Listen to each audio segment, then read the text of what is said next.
Buongiorno tifosi, Juventus-Torino, derby della Mole. Match qui sera donc disputé théoriquement à domicile par la Juventus avec un Torino en forme, cette année entraîné par Juric qui a quitté le Verona pour se consacrer à ce nouveau projet du Torino et qui a su donner une identité assez forte à ce nouveau Torino. Et énième banc de test pour la Juventus qui, après avoir rencontré des équipes comme le Verona lui-même, l'Atalanta, va maintenant se confronter au Torino, énième équipe qui a ce jeu de un par un dans toute la longueur du terrain et qui donc s'inscrit dans la continuité de ce que Juric avait fait à Verona. Juric étant élève de Gasperini, vous voyez un peu tous les points communs qu'il peut y avoir avec ces trois équipes. Et c'est donc Massimiliano Allegri qui nous présente ce derby della Mole. On va en discuter, mais tout d'abord, merci du soutien à tout le monde, aux nouveaux inscrits. Vous êtes de plus en plus, ça me fait énormément plaisir. Vous savez que c'est grâce à vous qu'on grandit, et donc merci de liker, mettez un petit pouce sur cette vidéo, commentez. Ça m'intéresse aussi d'avoir votre avis et qu'on puisse générer des discussions intéressantes dans les commentaires. Et puis, si vous venez d'atterrir sur la chaîne, vous cliquez sur le bouton s'abonner et sur la petite cloche, deux actions distantes. Comme ça, vous êtes mis au courant de toutes les prochaines vidéos que je vais poster sur la chaîne. On va parler donc des mots de Massimiliano Allegri pour ce Juventus Torino. Déjà, premier aspect intéressant, il y a comme l'impression que ce soit Allegri lui-même ou même les journalistes qui lui posent les questions, tout le monde est déjà plus ou moins la tête au Villarreal. Et à un certain moment aussi, Massimiliano Allegri se doit de dire à tout le monde, bon, écoutez, on va parler du Turin maintenant parce que sinon, je n'ai pas quoi vous dire lundi. Et c'est vrai. Donc, première grosse news, Bonucci sera out dans ce match. Et il était déjà pas très bien apparemment avec l'Atalanta et il sera donc absent. Ça fait suite aussi à déjà une série de absences avant cet épisode-là. Moi, j'ai l'impression que d'après la Supercoppa, je ne veux pas dire qu'il y a un sujet Bonucci, mais je me demande, est-ce que c'est par rapport à des questions disciplinaires, le fait qu'il avait pris pour le col le dirigeant de l'Inter, qu'il ait sauté les matchs d'avant, et maintenant, est-ce que c'est quelque chose de disciplinaire qui le tient en dehors du terrain? Parce que sinon, je ne sais pas m'expliquer ces deux absences assez rapprochées. C'est-à-dire qu'il commence à avoir un certain âge, mais je commence à me poser des questions. Après, c'est des dilations, hein, peut-être que je me trompe totalement, et ça sera de toute façon que le terrain à nous donner la réponse à ma question.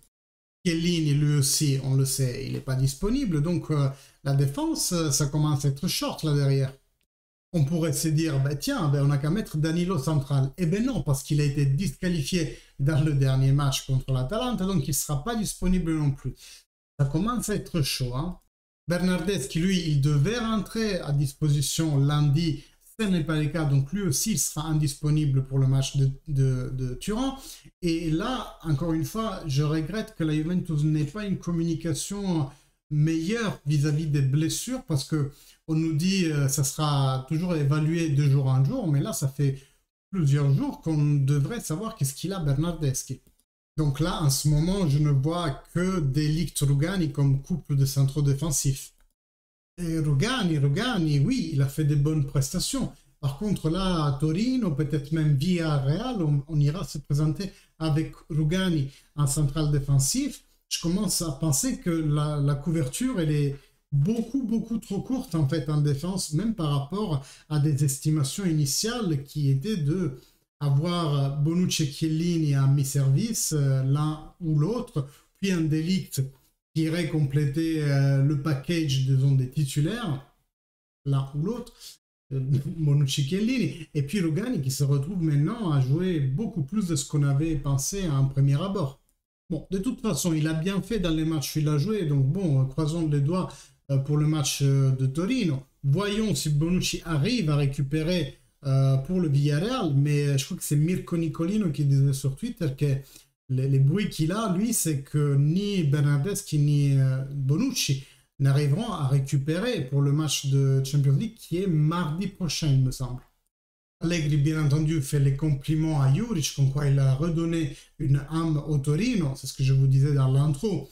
C'est vrai qu'en passant du Verona au Torino, il a ramené un peu ce qu'il avait commencé à construire là-bas. Le Verona a testé à peu près sur les mêmes standards que l'année dernière. Et maintenant, c'est au Torino de remonter après l'année difficile de l'année dernière. C'est sûr, en gros, que c'est plus le Torino de Mazzarri. Il nous parle ensuite du sold-out qu'il y a eu au Stadium pour ce match, parce que oui, c'est tout plein. 50% de la capacité du stade, il dit avoir besoin du support effectivement des tifosi. Support qui a recommencé à être là dans ces 3 derniers matchs qu'on a disputés, alors qu'avant, au Stadium, on avait un peu l'impression d'être au théâtre, hein, avec les petites jumelles là, à applaudir comme ça. Ceux qui ne regardent pas, qui regardent maintenant la caméra. Voilà.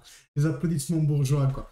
C'était un peu l'effet qui était voulu hein, par la dirigeance en faisant un stade de seulement 40 000 places et non pas comme San Siro 80 000. C'était d'avoir une expérience un peu élitaire. Hein. On me l'a expliqué quand j'ai été visiter le Juventus Stadium. Vous retrouvez d'ailleurs la vidéo dans mon historique et si je me souviens, je vous la mets dans le descriptif. Et comme je vous avais anticipé, bien entendu, vu que le Torino est la même équipe, plus ou moins en structure, que l'Atalanta et le Verona, on lui demande s'il va réutiliser le trident. Là, il nous part dans un long discours très très bien construit qui à la fin dit que, eh bien, qu'il ne sait toujours pas. Peut-être qu'il va l'employer, peut-être pas. Donc, c'est du Allegri tout craché. Beaucoup dire pour rien dire. Sur le dernier match contre l'Atalanta, il nous dit qu'en fait, on doit être bien entendu énervé par rapport au match nul, mais c'est quand même un très bon point gagné vis-à-vis du fait que ça reste l'Atalanta. Allegri se positionne dans une optique beaucoup plus globale en ayant la vue sur tout le championnat passé. Et donc, à la fin des comptes, il pense que le point gagné contre l'Atalanta et le fait aussi de ne pas avoir fait gagner à l'Atalanta 2 points aura une importance capitale pour notre qualification en Champions League. Le problème, c'est que cette année, les matchs directs, ça a été une catastrophe hallucinante. Le seul qui nous reste à disputer étant celui avec l'Inter, qui est loin des années-lumière de nous, et que même si on le gagnait, oui, ça nous ferait 3 points, mais on ne gagnerait pas forcément, à voir comment arrive l'Inter, et nous-mêmes à Inter Juventus, on n'arriverait pas potentiellement à les dépasser. Comment est le classement aujourd'hui hein? Et l'Atalanta joue contre la Fiorentina cette journée qui en ce moment est une équipe qui peut donner du fil à retordre à une grande équipe comme l'Atalanta ou même comme la Juventus ou les autres. Ils doivent encore récupérer eux-mêmes le match contre le Torino. Donc à voir comme toute cette situation va se lisser. Moi je pense qu'on aura une opinion un peu plus arrêtée dans 1 ou 2 mois. Là on pourra faire la discussion autour de la 4e place. En tout cas, Allegri lui-même nous dit que c'est le bon chemin à parcourir. Et là, je suis assez d'accord avec lui parce qu'effectivement, on a vu un changement, on s'en est rendu compte. Et ce changement n'a pas juste eu lieu avec des équipes de l'Accabi, du Verona, il ne faut pas y cracher dessus non plus, ou du Sassuolo. Mais ça a été testé aussi avec une équipe aussi difficile que l'Atalanta. Si on revoit, on rabobine un peu et on regarde la prestation de l'autre soir, on a eu une très bonne prestation et j'ai enfin pu m'expliquer le pourquoi de l'écart entre l'expected goals. Et oui, parce que les expected goals ne prennent en considération que les tirs effectués, non pas les actions qui t'ont amené à ces tirs. Donc, s'il n'y a pas une frappe vers la cage, il y a 0 expected goals. Et donc, repenser à toutes les actions qu'on a eues où on n'a même pas arrivé au tir. Néanmoins, c'était une action importante. Je pense une sur toutes à Vlahovic qui fait une passe mais trop courte à Dybala pour qu'il arrive à frapper. Et là, ça aurait été un penalty en mouvement. Donc, un expected goal très haut. Donc, j'ai réussi en fait à m'expliquer pourquoi on avait une sensation d'avoir eu à peu près les mêmes chances de marquer que l'Atalanta, sauf que l'expected goals disait 1 pour nous et 2,5 pour eux. C'est pour ça. On lui pose la question de Bremer et là, il nous fait tout un discours comme quoi on ne peut jamais savoir sans avoir entraîné le joueur, et ça m'a un peu étonné parce que d'habitude la réponse standard qu'il fournit à Allegri c'est un joueur dans notre équipe, j'ai des très bons joueurs, etc., etc. Là il m'a un peu étonné, mais dans tous les cas il n'a pas donné un avis et surtout il l'a pas mis en valeur ou moins par rapport à ses propres joueurs. Cuadrado, il sera dans la position d'ailier droit, qui fait que pour l'ailier gauche c'est une triple possibilité, Alexandre, De Sciglio ou Pellegrini, avec, me concernant, un peu un avantage pour De Sciglio. Et il loue aussi De Sciglio dans sa capacité à s'imposer à la Juventus. Il dit qu'il a eu quelques problèmes physiques, mais que maintenant il est 100% rétabli et se présente très bien en entraînement. Mais ça semble un peu la même discussion qu'il faisait pour Arthur, pour juste le mettre en valeur quand il n'était pas beaucoup employé dans la réalité. Pareil pour Ken. Ken va bien, il est rentré bien dans le dernier match, même si je ne l'ai pas beaucoup vu. Il a joué peu aussi. Mais voilà, toujours la même chose, on ne sait pas s'il va jouer dans le prochain match. Surtout comme titulaire. Mais très sincèrement, je ne pense pas qu'il va mettre Ken titulaire. Il va pas mettre Morata ou Dybala et faire un 4-4-2. Soit s'il veut vraiment rester sur le 4-3-3, il pourrait effectivement remettre dès le début le trio Vladimir ou alors peut-être et après changer pendant le match en insérant un Ken, un Ake, un Soulé, quelqu'un d'autre. Mais en vue du match contre le Villarreal, je ne sais pas s'il va mettre les trois en même temps. Je pense qu'il voudra faire quand même un peu de turnover. Mais la chose, à mon sens, plus importante qu'Allegri nous dit, c'est qu'il y a eu un changement de la Juventus et ce changement se résume dans cette phrase. On a abandonné les objectifs individuels pour avoir des objectifs d'équipe.